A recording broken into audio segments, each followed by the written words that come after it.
Hi hello good morning सर्वांना. Just मी आता ready झालो आहे. कॉफी करून घेऊन आलोय. आता मी कॉफी पितो. कालच्या ब्लॉगची एडिटिंग अजून बाकी आहे. आता वाजले आहे बरोबर 7:45. सो आज तर खूप गडबड आहे कामाची. आज माझे काकांचं वर्ष श्राद्ध आहे, तर त्यामुळे आता तिकडे जायचं आम्हाला 9 वाजता. आणि ब्लॉग एडिटिंग बाकी आहे, अजून भरपूर कामं आज बाकी आहे आणि टाइम खूप कमी आहे. सो लवकर उठलो. आज जिमला पण नाही गेलो. 6:30लाच उठलो, आवरला, रेडी झालो. सो सर्व गडबड आहे आज. सो आता कॉफी पिऊन घेतो मी. खूप कामं जर पेंडिंग असणार तर सकाळी किती जरी लवकर उठले तरी ते लवकर करणं शक्य नाही, लवकर होतच नाही.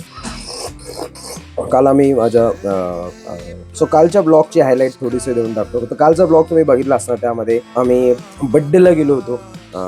जो की माझ्या मामांचा जो मुलगा आहे त्याचा मुलगा, 2 नंबरचा मुलगा, लहान, तो 1 वर्षाचा झाला, तर त्याचा बड्डे होता काल. तो ते पण मी कव्हर केला आहे त्याच्यामध्ये. आणि तुम्ही जर ब्लॉगमध्ये त्याला ऑलरेडी बघितलं असणार.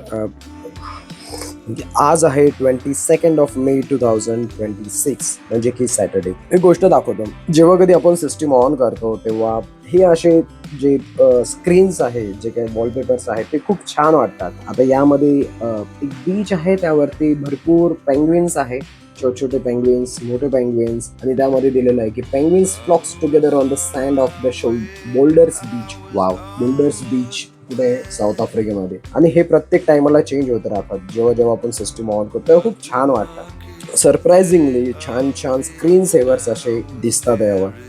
काय केलं तू? हा, ब्रश केला का? ब्रश केला? कधी केला? सो माऊ पण उठलेली आहे आणि तिला पण हळूहळू ब्रश करण्याची सवय लागते. तुमच्या घरात पण लहान मुलं असणार तर नक्कीच त्यांना ब्रश देत जा, त्यांना ती सवय लागणार हळूहळू. मोठे माणसं जसं वागतात तसे लहान मुलं पण वागायचा प्रयत्न करतात. आणि हाच तो टाइम असतो की जिथून ते चांगलं शिकतात आणि आपण त्यांना चांगलं शिकवू शकतो. काय घेते तू? हा, काय घेतलं तू? काय चेक केलं? हे काय आहे तुझ्या हातात? हा, चहा. कप येतो, कप. हा, कप. हा, दूध कसं पितात? अरे व्हेरी गुड, व्हेरी गुड. अभ्यास केला का? नाही, नाही केला. जा, ये मम्मीकडे देऊन ये, जा. आता बघूया ही खरंच देते. पाडत होती. हळूहळू हळूहळू जायचं. मम्मीकडे दे. हा, जा.